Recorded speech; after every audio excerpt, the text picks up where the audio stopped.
स्वागत है आपका। हम हैं आपके संस्कृत सारथी।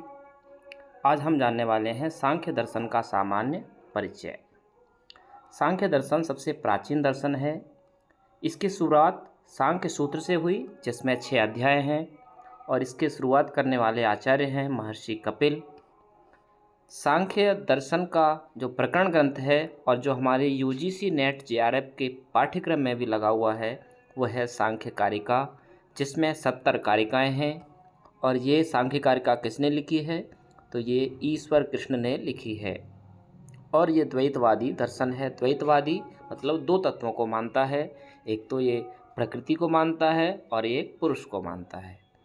संख्यायन्ते गणयन्ते येन तत् सांख्यम। संख्यायते अर्थात संख्या मतलब काउंट करना, गिनना। तो जिस दर्शन में गिनने को, जिस दर्शन में संख्याओं का ज़्यादा महत्व हो, उसको हम सांख्य कहते हैं। दूसरी सांख्य की परिभाषा है प्रकृति पुरुष अन्यथा ख्याति रूपो अवबोधो सम्यक ज्ञायते येन तत् सांख्यम। कि प्रकृति और पुरुष का जो अन्यथा ख्याति रूप का अवबोध हो जाए और सम्यक ज्ञायते येन, जिससे सम्यक तरीके से अवबोध हो जाए, पता लग जाए हमें, उसको सांख्य कहते हैं। मतलब प्रकृति और पुरुष का हमें जिसके माध्यम से सही का पता लग जाए, वो ही हमें सांख्य कहते हैं।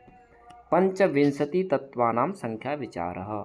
25 तत्वों का संख्या का विचार किया गया है। तम अधिकृत्य कृतो ग्रंथ सांख्य। 25 तत्वों पर विचार किया गया है और उस 25 तत्वों को अधिकृत्य करके जो ग्रंथ लिखा गया है वो है सांख्य। सांख्य तत्व विलास तर्कवागीश रघुनाथ भट्टाचार्य। ये जो सांख्य की परिभाषा है, पंचविंशति तत्वानां संख्या विचारः तम अधिकृत्य कृतो ग्रंथ सांख्य, ये सांख्य तत्व विलास में तर्कवागीश रघुनाथ भट्टाचार्य जी ने दिया है। अब यदि हम इसकी प्रमाण मीमांसा पे जाएं तो ये 3 प्रमाण मानता है। पहला दृष्ट, दृष्ट का मतलब हुआ प्रत्यक्ष प्रमाण। दृष्टम अनुमानम, अनुमान प्रमाण को हम व्याप्ति ज्ञान भी कहते हैं।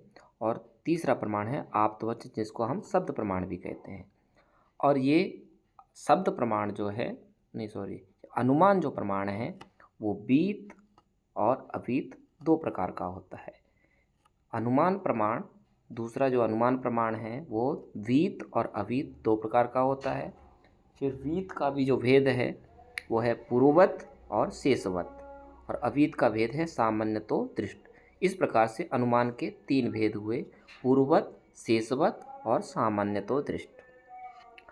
अब यदि अभी हमने चर्चा की यहाँ पे कि ये प्रमाण मानता है 3, दृष्ट माने प्रत्यक्ष, अनुमान और आप्तवचन माने शब्द। मतलब प्रत्यक्ष, अनुमान और शब्द 3 प्रमाण मानता है। तो दूसरे दर्शन कितने प्रमाण मानते हैं और प्रमाण किसको बोलते हैं? तो प्रमाण बोलते हैं प्रमायाकरणम प्रमाणम। प्रमा कहते हैं ज्ञान को, तो ज्ञान के कराने में जो सहायक होता है सबसे ज़्यादा, उसको प्रमाण बोलते हैं। तो प्रमाणों के द्वारा हम जो ज्ञेय तत्व है उस तक हम पहुँचते हैं। तो प्रमाण मतलब जिसके साधन के द्वारा हम पता करते हैं चीज़ों को, उसके लक्ष्य को प्राप्त करते हैं, वो है प्रमाण। तो सांख्य 3 प्रमाण मानता है और सांख्य का जुड़वा है योग, वो भी 3 मानता है। लेकिन दूसरे दर्शन कितने मानते हैं? तो हम यहाँ पे इस प्रकार से रखेंगे कि पहले एक प्रमाण कौन सा दर्शन है जो ओनली एक प्रमाण मानता है। तो चार्वाक दर्शन है जो नास्तिक दर्शनों में आता है, वो केवल एक प्रमाण मानता है। फिर 2 प्रमाण कौन मानता है? एक तो हो गया, एक कौन मानता है? चार्वाक। दूसरा कौन मानता है? दूसरा मानता है बौद्ध। 2 प्रमाण मानता है, प्रत्यक्ष और अनुमान। 2 हो गया। 3 प्रमाण कौन मानता है? तो 3 प्रमाण मानते हैं सांख्य और योग। दोनों 3 प्रमाण मानते हैं, प्रत्यक्ष, अनुमान और शब्द। उसके बाद 1 2 3 तो हो गया। 4 प्रमाण कौन मानता है? तो प्रत्यक्ष, अनुमान, उपमान, शब्द, ये 4 प्रमाण हुए। इन 4 प्रमाणों को 2 दर्शन मानते हैं, न्याय और वैशेषिक। वैसे वैशेषिक 2 ही प्रमाण मानता है, प्रत्यक्ष और अनुमान। यहाँ पे पता नहीं क्यों दिखा दिया है, लेकिन 2 ही प्रमाण मानता है, वैशेषिक, प्रत्यक्ष और अनुमान। और न्याय 4 मानता है, प्रत्यक्ष, अनुमान, उपमान और शब्द। उसके बाद आया 4 के बाद आते हैं 5, कि 5 प्रमाण कौन मानते हैं? तो मीमांसक। प्रत्यक्ष, अनुमान, उपमान, शब्द, ये तो 4 थे, ये तो 4 मानता ही है। एक अर्थापत्ति और एक्स्ट्रा मान लिया इसने। किसने? प्रभाकर का मत है मीमांसक। मीमांसक में दो मत हैं, एक प्रभाकर का और एक भाट्ट का। उसके बाद आते हैं भाट्ट मीमांसक, ये 6 मानते हैं। ऊपर के जो 5 हैं वो तो मानते ही हैं, प्रत्यक्ष, अनुमान, उपमान, शब्द और एक अभाव और जोड़ दिया। तो आप ऐसे याद रखेंगे इनको कि भाट एक अभाव को एक्स्ट्रा मानते हैं, प्रभाकर अर्थापत्ति को एक्स्ट्रा मानते हैं। तो प्रभाकर ने अर्थापत्ति को एक्स्ट्रा माना, उस अर्थापत्ति को काउंट करने के बाद में अभाव को और एक्स्ट्रा माना किसने? भाट ने। फिर पौराणिक कितने प्रमाण मानते हैं? तो पौराणिक 8 प्रमाण मानते हैं। प्रत्यक्ष, अनुमान, उपमान, शब्द 4 तो ये हो ही गए। फिर अर्थापत्ति, अभाव 6 हो गए, 2 और इन्होंने एक्स्ट्रा जोड़े हैं, संभव और ऐतीय। तो पौराणिक में आप 2 याद रखेंगे, संभव और ऐतीय इन्होंने एक्स्ट्रा माना है। भाट ने अभाव को एक्स्ट्रा माना है, प्रभाकर ने अर्थापत्ति को एक्स्ट्रा माना है। इस प्रकार से ये प्रमाण मानते हैं। इसके बाद हम आगे चलते हैं।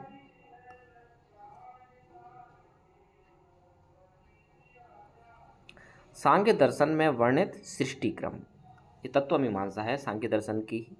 तो सांख्य कारिका के अनुसार या सांख्य दर्शन के अनुसार प्रकृति और पुरुष का संयोग होता है। आप देखेंगे प्रकृति प्लस पुरुष, पुरुष प्लस प्रकृति का संयोग होता है, मतलब पुरुष की प्रकाश कह सकते हैं प्रकृति पर पड़ता है। तो महत तत्व अर्थात बुद्धि की उत्पत्ति होती है। और बुद्धि की उत्पत्ति होती है तो उसके अंदर अहम भाव आ जाता है, मैं वाला जो भाव आता है हुआ अहंकार। तो सबसे पहले पुरुष प्रकृति का संसर्ग हुआ, जुड़े दोनों, तो उससे एक तत्व उत्पन्न हुआ महत। महत को ही बुद्धि कहते हैं।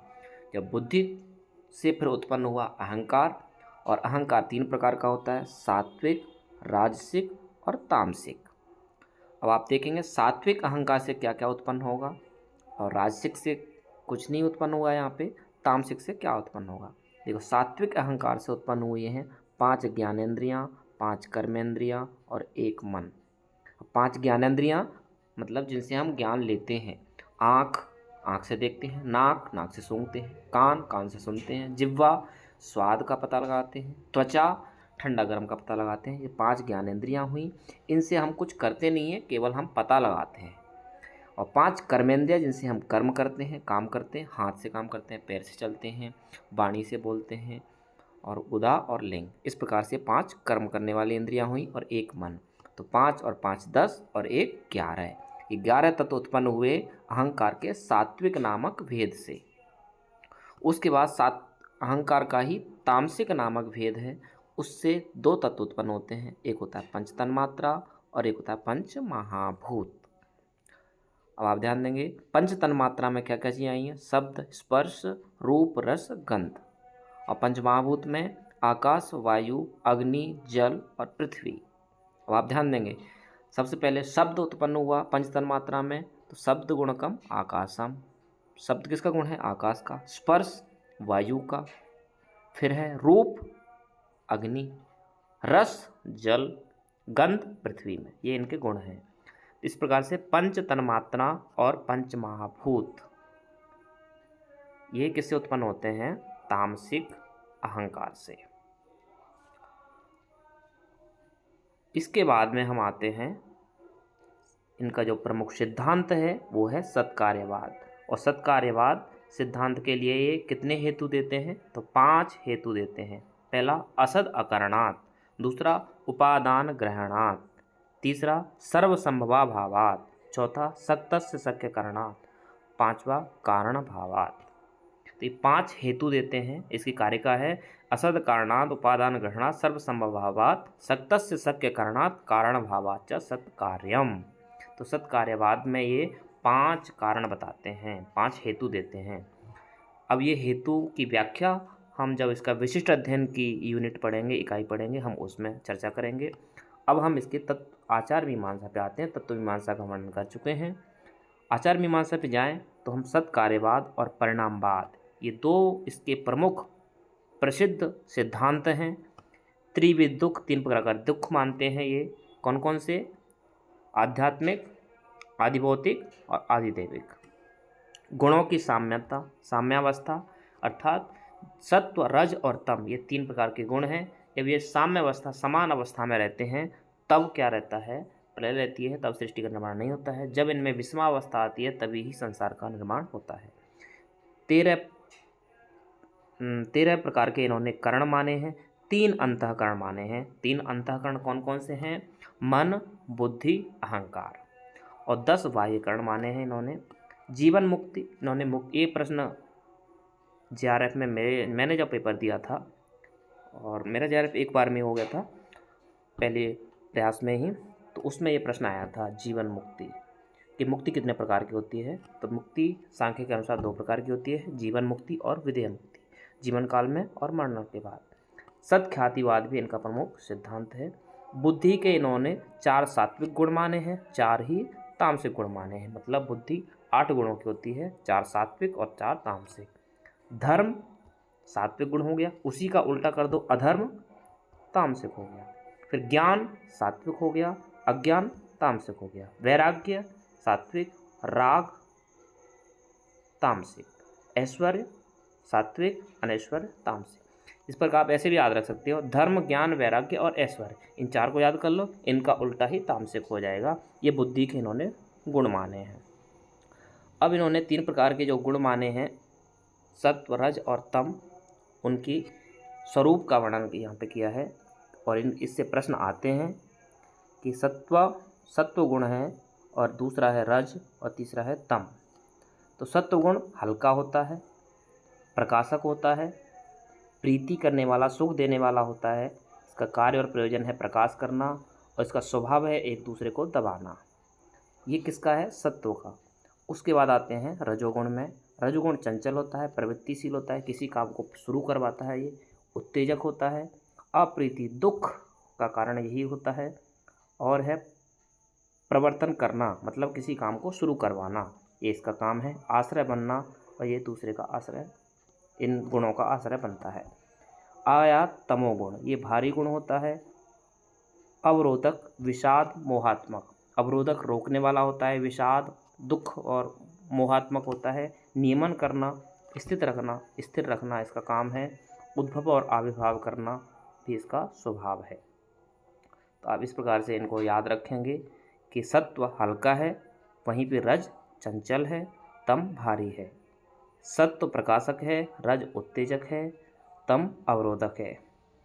सत्व गुण से प्रीति सुख, रज से अप्रीति दुख, और तम से विषाद मोह होता है। प्रकाश करना है सत्व का काम, प्रवर्तन करना, किसी काम को शुरुआत करवाना काम है रजोगुण का, और नियमन करना किसका काम है? तमोगुण का। एक दूसरे को दबाना, एक दूसरे का आश्रय बनना, और उधर आभाव करना, इनके ये क्रमशः गुण हैं। इस प्रकार से हम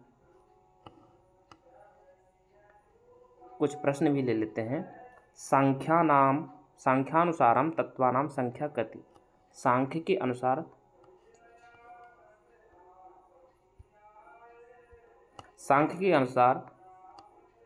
तत्वों की संख्या कितनी है? तो सांख्य के अनुसार तत्वों की संख्या है 25। उसके बाद में सांख्यिकी के मत में प्रकृति विकृतयः कति भवन्ति।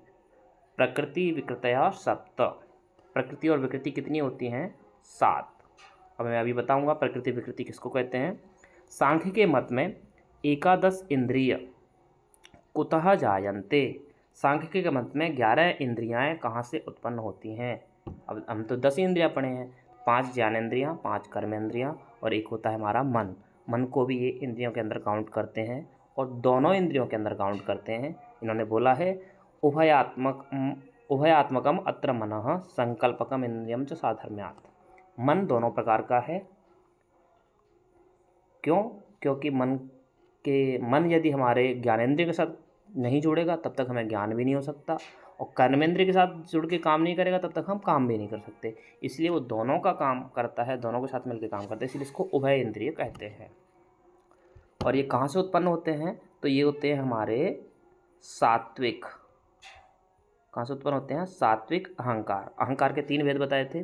सबसे पहले उत्पन्न होते हैं पुरुष की छाया या पुरुष के प्रकाश पड़ता है प्रकृति पर, प्रकृति से होता है महत्त्व, महत् से अहंकार। अहंकार 3 प्रकार का होता है, सात्विक, राजसिक, तामसिक। तो सात्विक नामक अहंकार से 11 प्रकार की इंद्रियां उत्पन्न होती हैं, और तामसिक नाम से पंच तन मात्रा, और पंच तन मात्राओं से पंच महाभूत उत्पन्न होते हैं। तो उसमें सात्विक अहंकार से ये 11 प्रकार की इंद्रियां उत्पन्न होती हैं। सांख्य के मत में सूक्ष्म शरीर में कितने अवयव होते हैं? तो सांख्य के मत में सूक्ष्म शरीर में जो अवयव होते हैं वो होते हैं सप्तदश, 18 अवयव होते हैं, सप्तदश होते हैं वेदांत सार के अनुसार। तो सांख्य के मत में सूक्ष्म शरीर में 18 अवयव होते हैं। सांख्य दर्शनानुसारम अध्यवसायात्मकम तत्वम किम? तो अध्यवसाय बुद्धि का काम है, तो ये बुद्धि महत्त्व है। अब हमने यहाँ पे बताया था कि प्रकृति विकृति क्या होती है, वो बताते हैं आपको। एक बार हम पिछली स्लाइड पे चलते हैं। हाँ, अभी यहाँ पे एक बार क्लियर कर देता हूँ।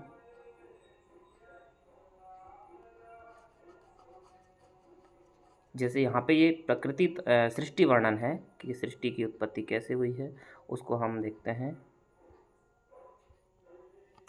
सबसे पहले है प्रकृति और पुरुष, ये दोनों ही अनादि तत्व है। इनकी शुरुआत, इनकी उत्पत्ति कहाँ से हुई है वो नहीं है, ये सबसे शुरुआत के तत्व हैं। पर प्रकृति से उत्पन्न हुआ महत। तो आप देखो महत की प्रकृति क्या हुई, तो महत की प्रकृति हुई अव्यक्त प्रकृति, ये वाली। अब महत से उत्पन्न हुआ अहंकार, तो अहंकार की प्रकृति क्या हुई? अहंकार की प्रकृति हुई महतत्व बुद्धि, है ना। अहंकार बुद्धि से उत्पन्न हुआ तो प्रकृति हुई, लेकिन बुद्धि का विकार या विकृति क्या है? तो बुद्धि का विकृति है अहंकार। तो बुद्धि तत्व क्या हुआ? बुद्धि तत्व विकृति भी है। बुद्धि किसकी विकृति है? प्रकृति की, क्योंकि प्रकृति से उत्पन्न हुआ तो बुद्धि हुई विकृति प्रकृति की। तो एक तो ये बुद्धि विकृति हुई, ठीक है, ध्यान रखना। बुद्धि एक तो क्या हुई? विकृति हुई। अब बुद्धि से उत्पन्न हो रहा है अहंकार, तो किसी की प्रकृति भी है तो प्रकृति भी है, तो इसको हम बोलते हैं प्रकृति विकृति। ये किसी की प्रकृति भी है और किसी की विकृति भी है। तो ये प्रकृति और विकृति दोनों कितने मतलब प्रकृति का गुण भी जिसके अंदर हो और विकृति भी, विकार भी किसी का हो और किसी की प्रकृति भी हो, ऐसे तत्व कितने हैं? तो ऐसे तत्व हमारे पास हैं प्रकृति विकृतया सप्त, 7 प्रकृति विकृति हैं। कौन कौन से हैं अभी हम एक बार देख लेते हैं।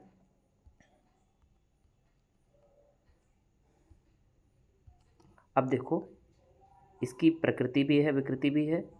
एक, अहंकार की भी प्रकृति विकृति है। 2, उसके बाद में पंच तन्मात्राएं जो हैं, इनसे पंच महाभूत उत्पन्न होते हैं। पंच तन्मात्राएं जो है, शब्द है, शब्द से आकाश की उत्पत्ति, स्पर्श से वायु की उत्पत्ति, रूप से अग्नि की, रस से जल की और गंध से पृथ्वी की। तो पंच तन्मात्राएं, एक तो ये हो गया, तो 5 ये हुई, 6 और 7, इस प्रकार से 7 प्रकृति विकृति हुए। आज हमने सांख्य का परिचय लिया है।